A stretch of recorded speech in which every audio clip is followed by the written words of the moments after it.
Racing just started while Desire to Excel was left behind.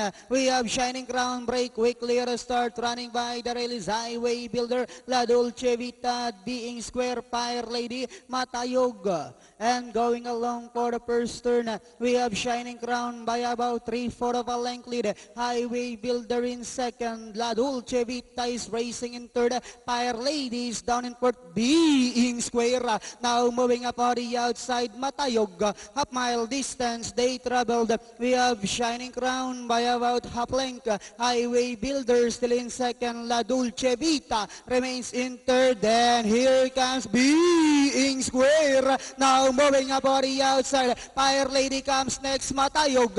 And at the far turn, we have Shining Crown by only a length and a half. Being Square. Now moving up on the outside, Highway Builder is racing in third. La Dolce Vita, Fire Lady, Matayog, and they are now entering the home stretch.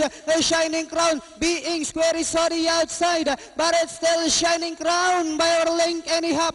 Being Square is on the outside, Highway Builder in the middle, Shining Crown, Being Square once again, moving up on the outside, Shining Crown, Being Square, Shining Crown followed by Being Square, and finally it's Shining Crown. Second, Being Square close with Fire Lady, then comes Highway Builder, La Dolce Vita. 3641, unofficial.